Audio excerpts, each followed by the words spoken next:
It is time for the final game in this best of three. One of these players will advance to the semifinal with an opportunity to advance to the very finals, as is standard with any single elimination bracket. The other player will go home ejected in bitter defeat, having played some Heart of the Swarm valiantly. Down in the bottom right, the man who's been impressing everyone with his seemingly effortless and flawless run in the Heart of the Swarm ladder, it is the teamless Polt. And down in the bottom left, for a time he was the only foreigner in the top 16 of the Grandmaster rankings, it is Minigun. And I think that Minigun did an excellent choice, an excellent metagame read in the last map on Cloud Kingdom, electing to go for the one base all-in against Polt's rather easy to predict Command Center first, 2 barracks.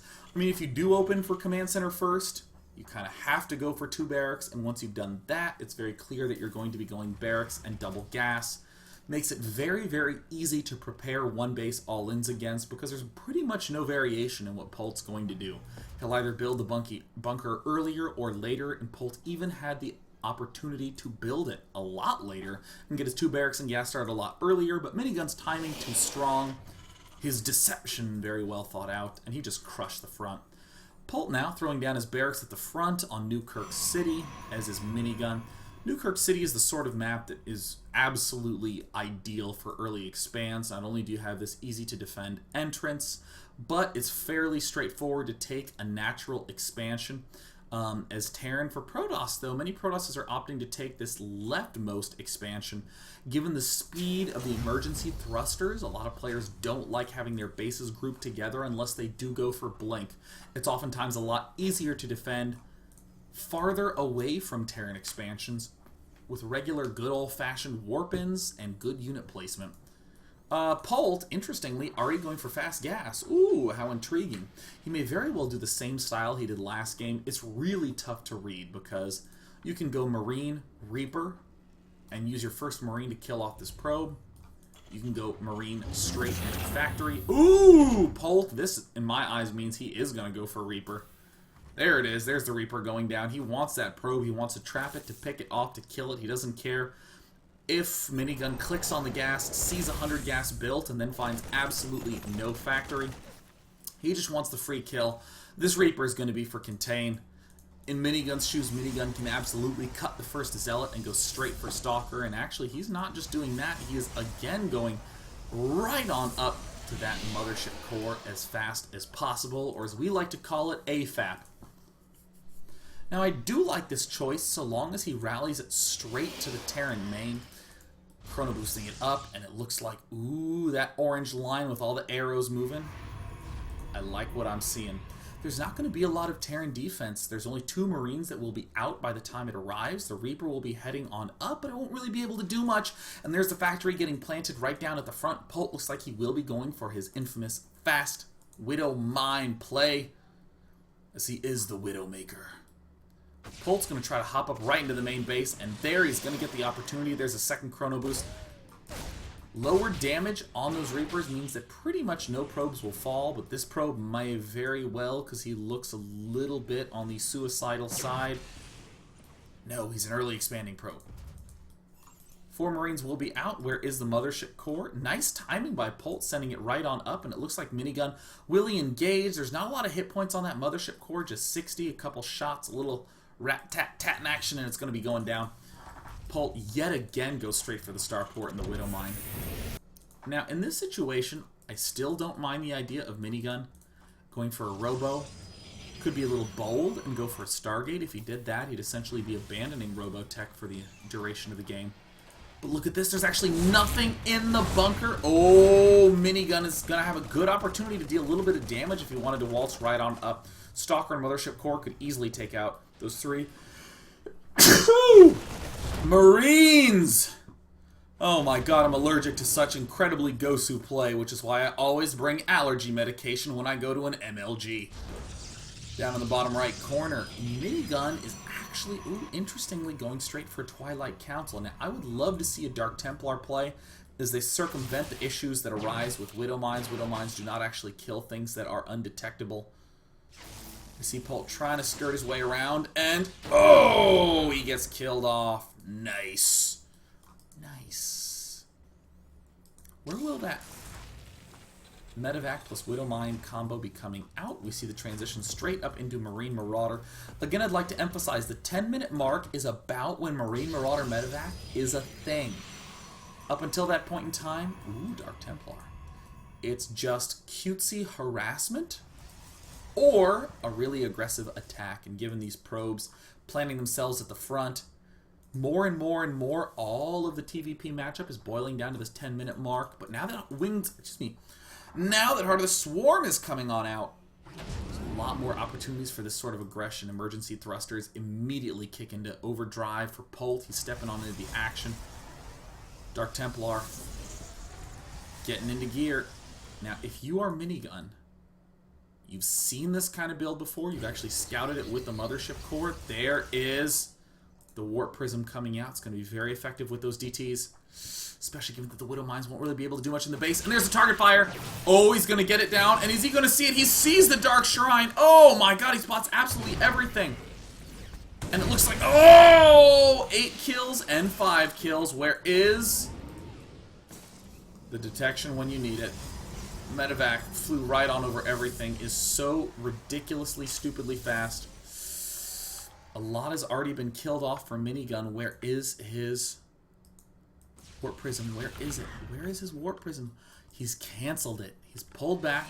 He's abandoned the plan to go for the Dark Templar. It looks like he feels like Polt will have already figured it out, and there is the missile turret Widowmine combo in there. There's the Warp Prism coming in late. Oh god, this is looking so bad for Minigun. I mean, honestly, the Widowmine drop play is a staple now of the TVP matchup. Controlling the center of the map, blocking access to the watchtowers. A little bit of control in case there's some attempted craziness with an X gate, where X is some number 3 or greater. With these Dark Templar continuing to stream in, I will note that Widow Mines, given their incredibly long time to be able to recharge, 3 to 6 gate pressure can actually be quite potent. It's these little pokes with a single unit that Protoss really need to worry about. Look at this, right at the 10-minute mark, like clockwork. Marine Marauder Medevac. Pressure at the front and back at the same time. Oh no! A hugely preemptive photon overcharge. Way too preemptive. Oh, Minigun has wasted an incredible amount of time. He's going for blank, feeling under the pressure. Now we're seeing Polt just burrow at the outskirts, taking himself his 3rd base in the main base. We see some DTs getting over eager. Ooh. Chad Jones might be able to deal a little bit of damage. He's going to have to split himself up, decide what is of value and what isn't. He will be splitting up quite a bit. Holds himself steady at the front. That Dark Templar needs to pull back, and there it is. It's out of range. What does the other orbital command have? It looks like another scan. Barely out of range. Oh, walks himself right back into range. Where is that Warp Prism right now? Photon overcharge at the front, actually keeping him alive. There's Minigun, picking off one at a time. Scan opted to be spent at the front. Does a little bit more damage to Terran than it does to Protoss. 2nd Warp Prism coming out right now. Is it the right choice? I mean, right now, Immortal's very expensive unit, very strong unit, but for every Immortal you build, you're basically saying, I don't like gateways. No gateways allowed. Just like for every scoop of ice cream that goes into my body, that's one less set of vegetables I can eat. God, yogurt is amazing in Southern California. Minigun, making that decision to go for yogurt for now. Will it pay off? Going for the robotics bay, I mean, an expand 5 gates would allow him a little bit more versatility. It would allow him to utilize that blink. He could continue to get the fatty Immortals with all their sugary goodness. Another attempted Dark Templar drop. Same defensive structure up in the main base. Oh, the Widow Mine with the Sentinel missiles. It's going to do a lot of damage. It's 125 plus 35. That's 160. It's not enough to kill a Warp Prism.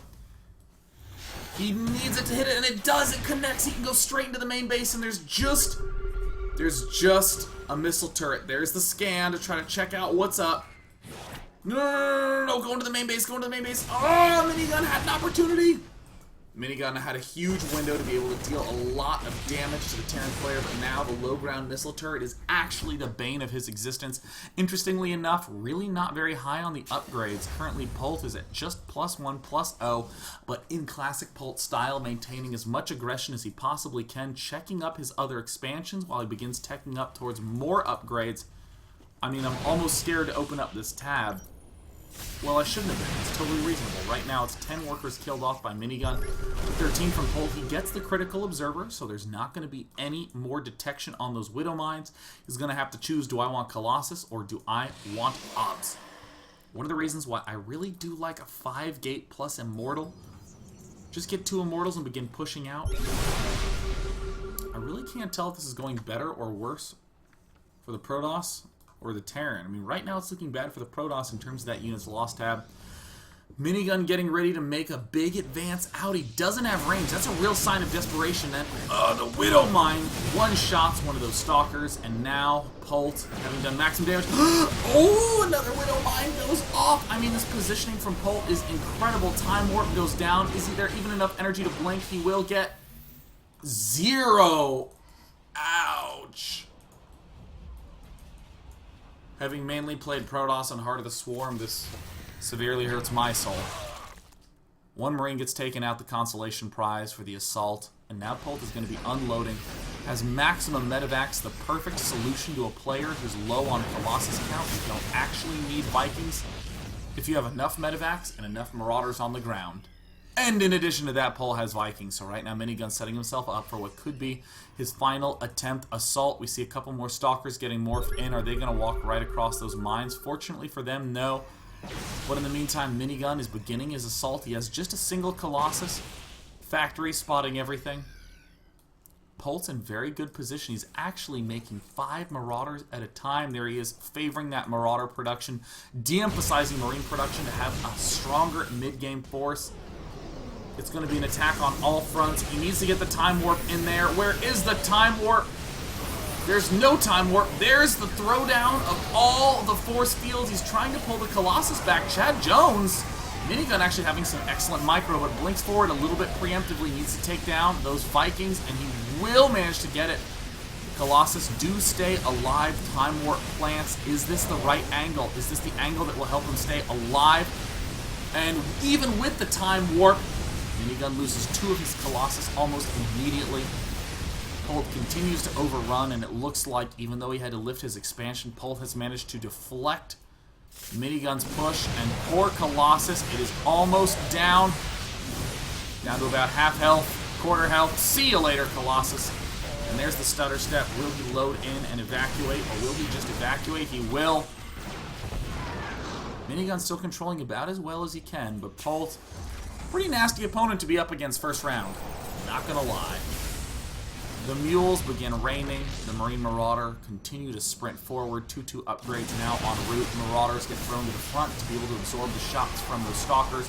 And with the blink forward, the question is, are the upgrades too good? They are. Polt wins the series 2-1 in a result that I think a lot of people would have anticipated, although he was 1 game away from defeat.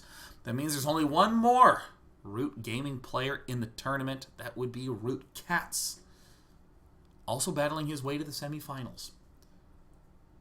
So let's see what will then happen in our future round of 8 games here in the King of the Beta tournament. The next match that will be played is Team Liquid's The Little One versus Team Grubby's Grubby.